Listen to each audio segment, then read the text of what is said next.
Damn it. ఏంటిటా కుండబద్దలు కొడతా అట్ట. నమస్కారం, కుండబద్దల ప్రేక్షకులకి స్వాగతం. నేను గౌతమ్ కాటా. ఈ వీడియోలో నేను మీతో చెప్పాలనుకునే అంశం, జగన్మోహన్ రెడ్డి 5వ లిస్టు కూడా రెడీ చేస్తూ ఉన్నాడు. కాకపోతే ఇది కొత్త నియోజకవర్గాల్లో కాదు, ఆల్రెడీ మార్చిన చోటే మళ్ళీ మార్పులు చేస్తూ ఒక 15 మందిని ఫైండ్ అవుట్ చేసినట్టుగా, ఆ 15 మందితో కొత్త లిస్టు 5వ లిస్టు రాబోతున్నట్టుగా కొంత సమాచారం అందింది. ఆ మార్చిన వాటిలో మనకు అందుతున్న సమాచారం ప్రకారం చిలకలూరిపేట, ఎమ్మిగనూరు, రేపల్లె, ప్రత్తిపాడు ఇలాంటి నియోజకవర్గాల్లో మళ్ళీ కొత్త వ్యక్తులని లేదా పాత వ్యక్తుల్ని నియమించటమో ఏదో మార్పులైతే చేయబోతూ ఉన్నాడు. మరి వీళ్ళ గ్రాఫ్ కూడా బాగా లేదు అని అంటే, మరి మొన్ననే కదా మార్చింది. ఆ మార్చినప్పుడు వాళ్ళ గ్రాఫ్ని ఏం చూసి వాళ్ళకి ఆ టికెట్ని వాళ్ళని అక్కడ ఇన్ఛార్జిగా ప్రకటించారో తెలియదు. అంటే వైసీపీలో పెద్ద గందరగోళం నడుస్తుంది. టికెట్లు మార్చటం మూలాన ఎంఎస్ బాబు లాంటి వాళ్ళు కానీ, జొన్నలగడ్డ పద్మావతి లాంటి వాళ్ళు కానీ, మాగుంట శ్రీనివాసరెడ్డి లాంటి వాళ్ళు కానీ, ఇంకా చాలామంది అసమ్మతి గళం వినిపించటం మొదలుపెట్టారు. జగన్మోహన్ రెడ్డినే నిందించటం మొదలుపెట్టారు. మేము అన్నీ చేసినా మరి మా గ్రాఫ్ ఎందుకు బాగాలేదు, కొత్తగా వచ్చిన గ్రాఫ్ ఏం బాగుంది అనంటే ఇదంతా ఐప్యాక్ మాయాజాలం. వాళ్ళకి డబ్బులు ఇచ్చిన వాళ్ళకి మాత్రమే వాళ్ళు గ్రాఫ్ బాగా గీసిచ్చారు. ఇదంతా జగన్మోహన్ రెడ్డి తెలియకుండా కింద ఉండే కోటరీ నడుపుతున్న ఒక పెద్ద మంత్రాంగం అనే కొన్ని వార్తలు కూడా బయటకు వస్తున్నాయి.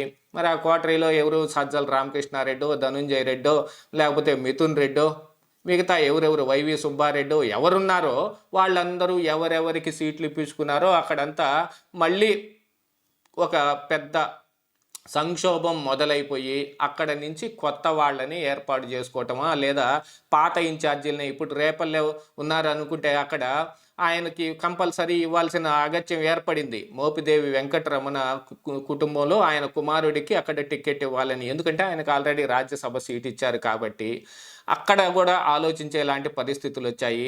పత్తిపాడులో ఎంత గొడవ జరిగిందో మనం చూసాం. చిలకలూరిపేటలో ఎమ్మెల్యేగా గెలిచి ఆవిడ మంత్రి కూడా అయిన ఆవిడని ఇక్కడి నుంచి తీసుకెళ్లి గుంటూరులో వేశారు. మరి ఆవిడకి కంపల్సరీ సీటు ఇవ్వాలి అని అనుకుని గుంటూరు మార్చారేమో. మరి చిలకలూరిపేటలో రాజేష్ నాయుడిని ఇక్కడ ఇన్ఛార్జిగా ప్రకటించడం జరిగింది. ప్రస్తుతానికి ఇప్పుడు ఇన్ఛార్జిగా ప్రకటించేస్తే తర్వాత సంగతి తర్వాత చూడొచ్చు అనుకున్నారేమో. ఇదంతా ఫస్ట్ లిస్టు, మొట్టమొదటి లిస్టులోనే జరిగింది. మరి రాజేష్ నాయుడు గ్రాఫ్ ఆ రోజు బాగుండి ఒక 20 రోజులు తిరిగేటప్పటికి ఇప్పుడు 5వ లిస్టు వచ్చేటప్పటికి ఆయన గ్రాఫ్ ఎందుకు చెడిపోతుంది? లేదు, ఆ బాగుండకపోతే గ్రాఫ్ అప్పుడు కూడా బాగుండే అవకాశం లేదు. లేదా వాళ్ళు వేసుకున్న ఈక్వేషన్స్లో ఏమన్నా దెబ్బ తగిలాయా? రేపు రాజ్యసభ సీటుల్లో వీళ్ళందరి ద్వారా దెబ్బ తగిలే అవకాశం ఏమన్నా ఉందా? ఒక్క సీట్ అన్నా కోల్పోతే అది జగన్మోహన్ రెడ్డికి అవమానమే. ఉన్న మూడింటిని సాధించుకునేంత పరిస్థితులు ఎమ్మెల్యేల బలం కానీ, ఓట్ల బలం కానీ ఆయనకుంది.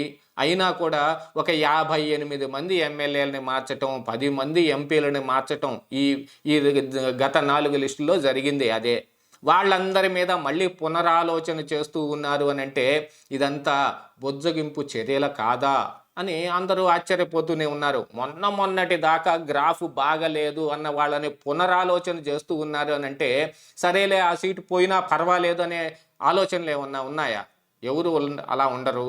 175కు 175 సాధించి తీరాల్సిందే మనం అని మొన్నటి వరకు జగన్మోహన్ రెడ్డి అని నిన్ననే ఇండియా టుడే పెట్టిన ఒక ఎడ్యుకేషనల్ దీంట్లో ఆయన నేను ఇక దిగిపోయినా కూడా పర్వాలేదు, నాకేం బాధ లేదు అనేలాంటి వైరాగ్యపు మాటలు మాట్లాడుతున్నాడు. మీడియా నిండా అదే ప్రచారం జరుగుతూ ఉంది.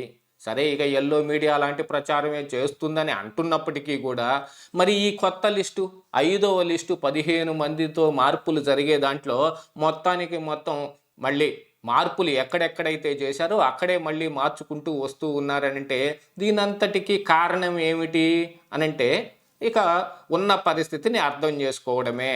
మార్చిన చోట, అసమ్మతి పెరిగిన చోట వాళ్ళందరినీ మళ్ళీ తిరిగి బుజ్జగింపు చర్యలు చేపట్టడమే. మీకేం పర్వాలేదు, ఇప్పుడు దాకా జరిగిన మార్పులేం కాదు, కావాలంటే మళ్ళీ మీకు అవకాశం ఉండే విధంగా కొన్ని పరిస్థితులన్నిటినీ మేము చక్కదిద్దుతాం, మీకు కూడా అవకాశం వస్తుంది అనేలాంటివి చెప్పటమే కదా.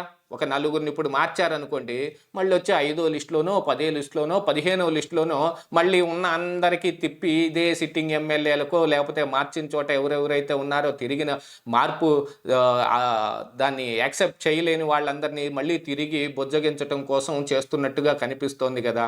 మరి ఇక అద్దంకిలో అయితే ఆయన మీద దాడులు కూడా జరగటం మొదలుపెట్టాయి. పాత ఇన్ఛార్జి కృష్ణ చైతన్య క్వారీల మీద దాడులు కూడా జరుగుతూ ఉన్నాయి.